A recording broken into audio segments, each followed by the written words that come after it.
tripped up those stairs. So are you excited? Are you ready to elect the next President of the United States? So, 4 years ago, the AFT made a great choice. We supported Joe Biden and Kamala Harris as the leaders best prepared to lead our country out of crisis and to a brighter future. They have created the strongest economic recovery in our lifetimes. They've restored integrity to the White House. This is the most pro-labor, pro-worker, pro-family, pro-public education administration in our history.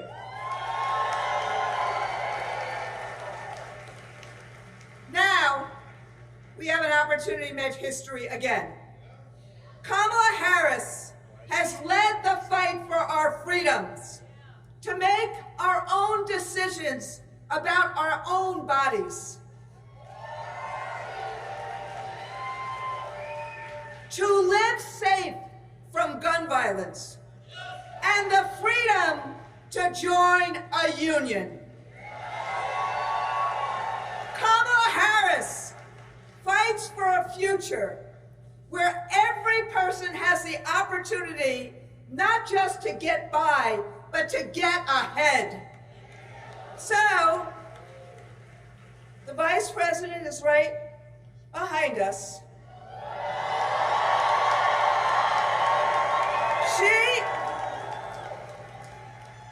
I told her earlier that her entry into the race has electrified this race and has electrified this hall. So, my friends, we all know there's a lot of teachers in this hall, so we all know a lot about assignments. So, my friends, my siblings, do you understand our assignment? Are we going to go full throttle through November 5th? Are we going to shatter every record for voter turnout? And are we going to elect Kamala Harris as the next President of the United States? So, let me introduce one of our own members, Brittany Shoop, you knew that, who's going to introduce the Vice President.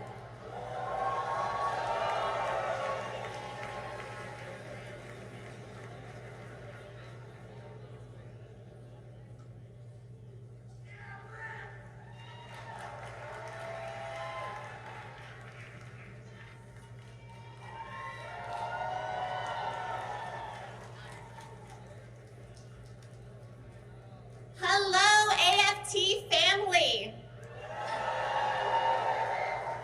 My name is Brittany Shoop.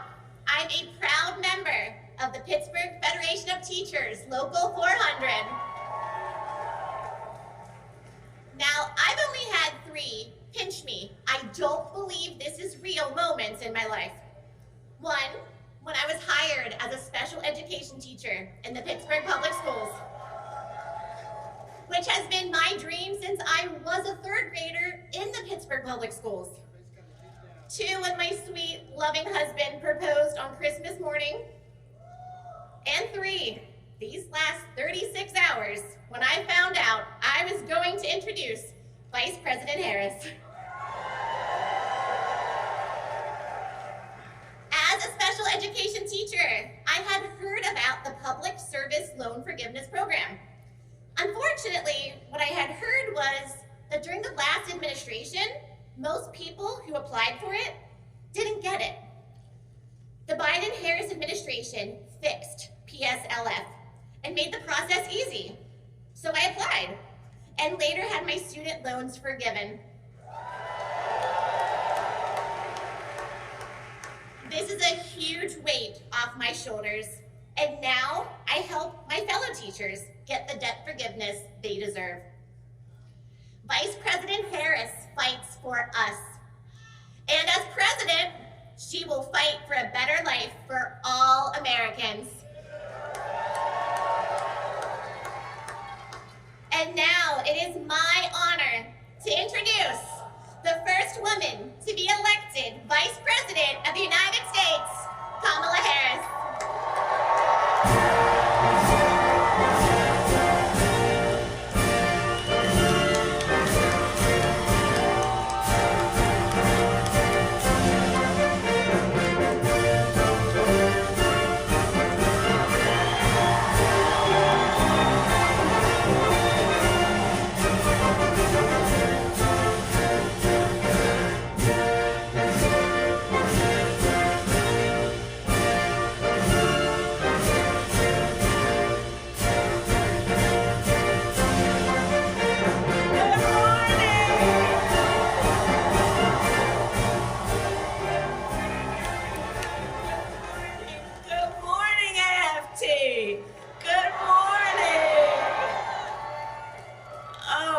It's so good to be there. Please have a seat. Please have a seat. If you have a seat, please have a seat.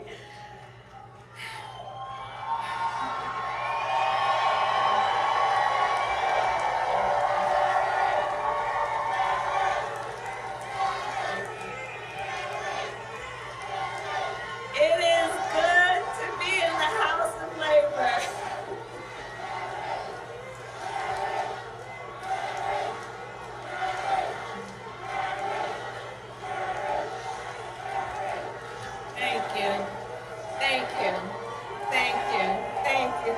Thank you.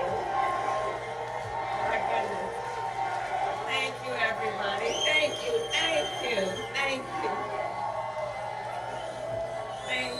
Oh, thank you all. Thank you so very much. Can we hear it for Brittany, please?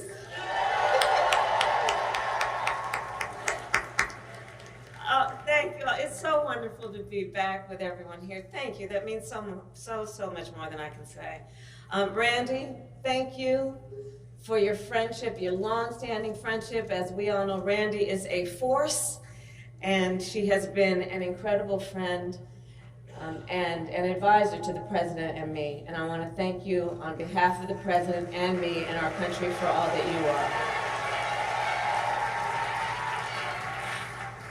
And I want to begin by saying a few words about our President, Joe Biden. You know, right? Yeah. So last night, our president addressed the nation, and he showed once again what true leadership looks like. He really did. His words were poignant. You know, I'll speak in a moment about the importance of reminding people of history, teaching America's true history. He thinks and talks about his work and our country, understanding what it means in terms of what we do now and how that will impact the future. He thinks about our history in the context of the importance of the work we do now. And over the past 3.5 years, and over his entire career, Joe has led with grace and strength and bold vision and deep compassion. And as he said, that's right. And as he said, in the next 6 months, he will continue to fight for the American people, and I know we are all deeply, deeply grateful for his continued service to our nation. Thank you. Thank you. And to the members of AFT, I thank you for your service to our nation.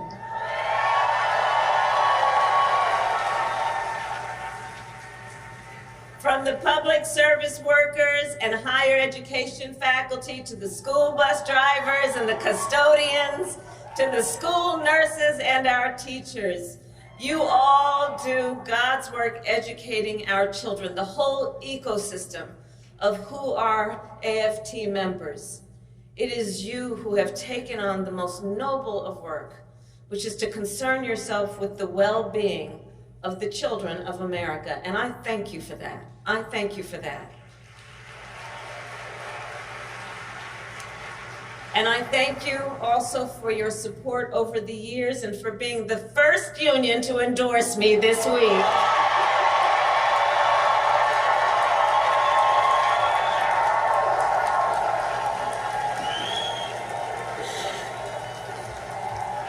Thank you. I thank you. I thank you. And as you may know, I am a proud product of public education. Many of you know that my first grade teacher, Mrs. Frances Wilson, God rest her soul, taught me and educated me and encouraged me and inspired me. And years later, when I walked across the stage to receive my law school diploma, Mrs. Frances Wilson was in the audience. Yeah.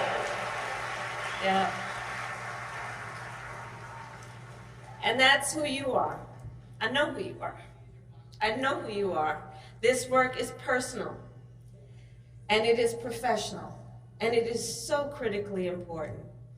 And so it is because of Mrs. Wilson and so many teachers like her that I stand before you as Vice President of the United States of America. And that I am running to become President of the United States of America.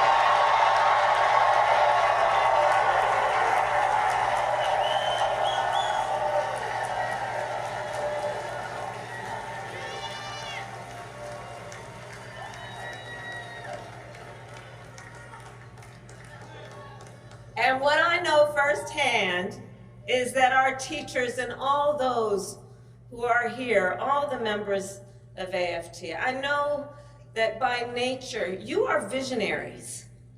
You are focused on the future. The work you do is about a focus on the future. You see the potential in every child. You foster it, you encourage it, and in so doing, you shape the future of our nation.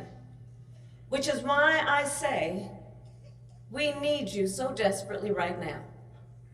Today, we face a choice between two very different visions for our nation.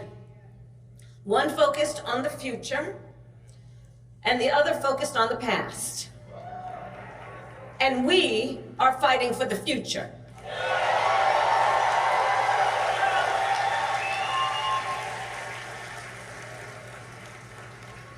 And in our vision of the future, we see a place where every person has the opportunity not just to get by, but to get ahead.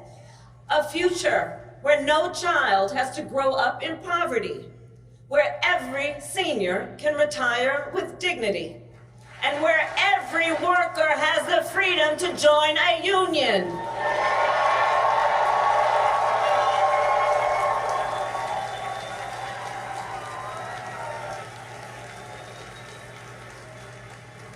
We see a future with affordable health care, affordable child care, and paid leave, not for some, but for all.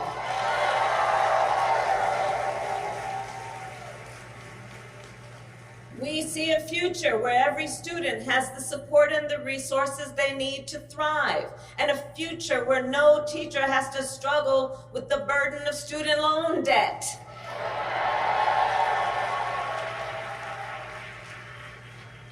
So as an example, our administration has forgiven student loan debt for nearly 5 million Americans, and twice as much for our public servants, including our teachers. Teachers like Tanya Cabeza, who I met recently in Philadelphia. Tanya was first in her family to go to college, and she had been, like many, paying off her student loans for 20 years. And she told me, she was like, look, I at many times wondered, would I have to leave this profession I love to just be able to pay my bills? But I did it, I didn't leave, because I love what I do and I understand the importance. but making decisions then about what she could afford in terms of her daily obligations and dealing with these loans. And after 20 years, she still owed $40,000 in student loans. And we forgave it all.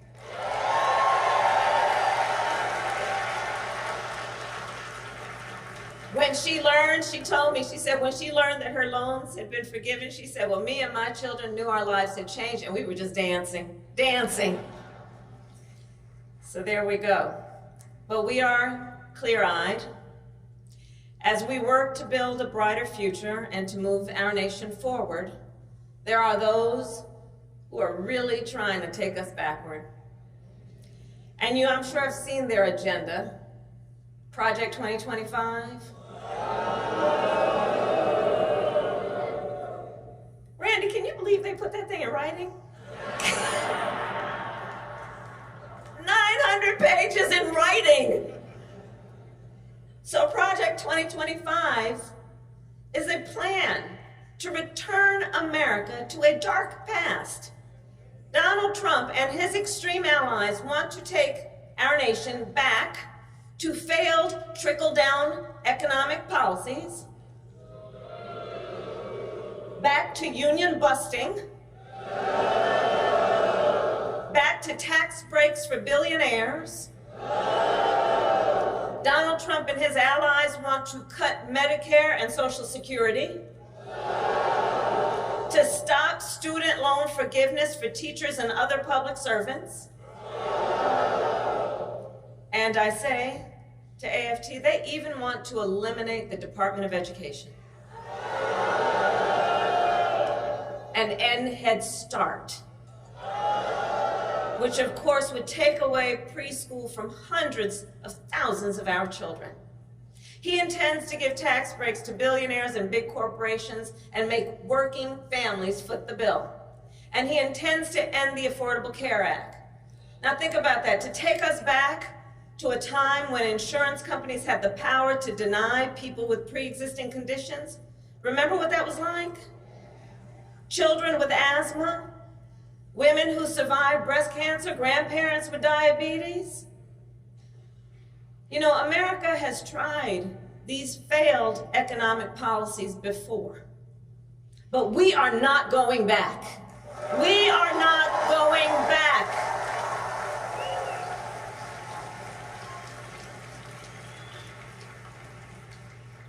No, we will move forward.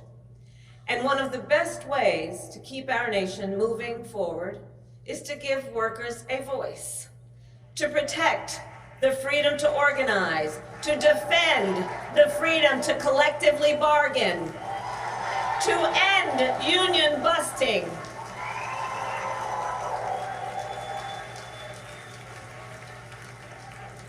As head of the White House Labor Task Force, I have led our work to eliminate barriers to organizing in both public and private sectors, including for teachers. But there is more that we must do. President Joe Biden and I promised to sign the PRO Act into law, and I promise you I will keep that promise.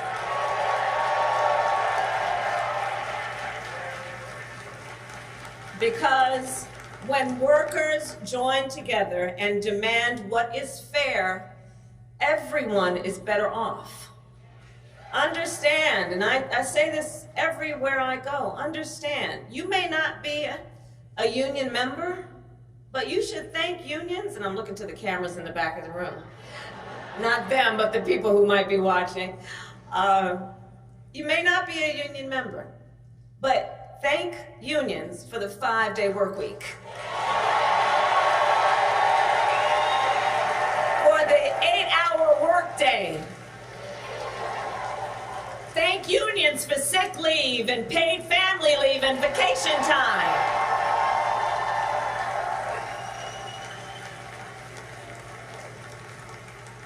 Because the fact is, unions helped build America's middle class. And when unions are strong, America is strong.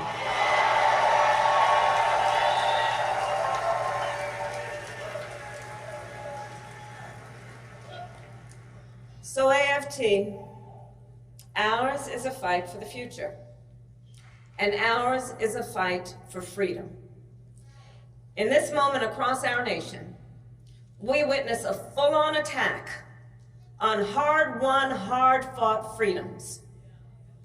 While you teach students about democracy and representative government, extremists attack the sacred freedom to vote. While you try to create safe and welcoming places where our children can learn, extremists attack our freedom to live safe from gun violence. They have the nerve to tell teachers to strap on a gun in the classroom, while they refuse to pass common sense gun safety laws.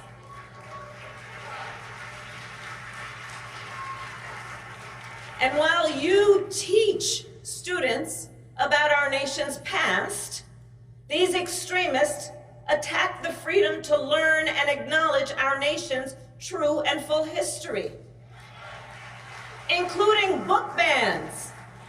Book bans in this year of our Lord 2024. And on these last two issues, just think about it. So we want to ban assault weapons, and they want to ban books. Can you imagine? All the while, these extremists also attack the freedom to love who you love openly and with pride.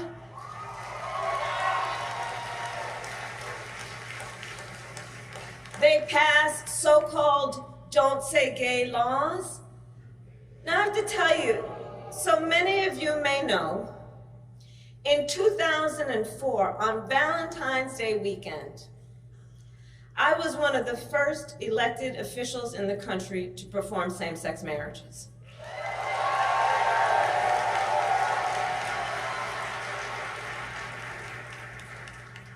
So here's the thing. It pains me so to think 20 years later that there are some young teachers in their 20s who are afraid to put up a photograph of themselves and their partner for fear they could lose their job.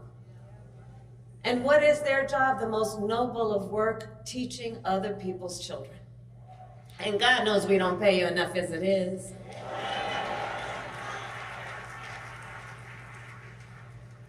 In this moment, we are in a fight for our most fundamental freedoms. And to this room of leaders, I say, bring it on. Bring it on. Bring it on.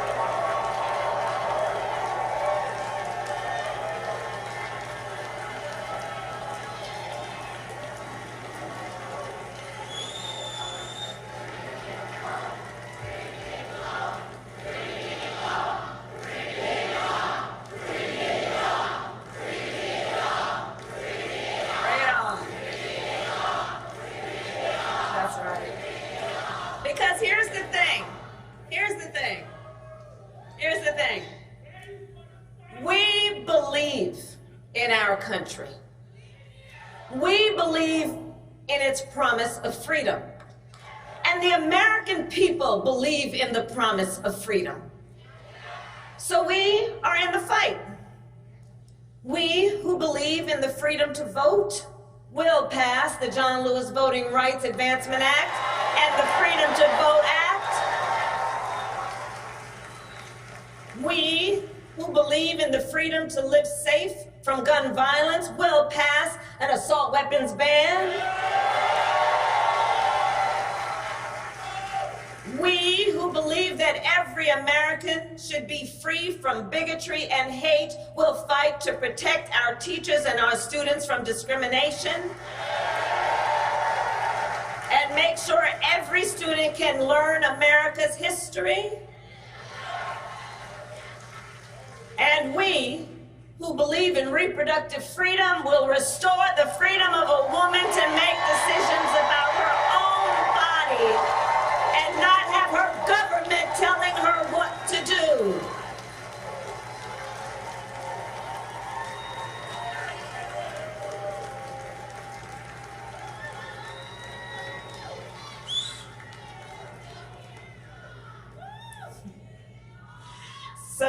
AFT, that's right, bring it on. So ultimately, in this moment, I know we all know, we each in our country face a question. That question being, what kind of country do we want to live in? A country of freedom, compassion, and rule of law, or a country of chaos, fear, and hate? The beauty of our democracy is that we each have the power to answer that question when we vote. And when we vote, we make our voices heard. So today I ask you, AFT, are you ready to make your voices heard?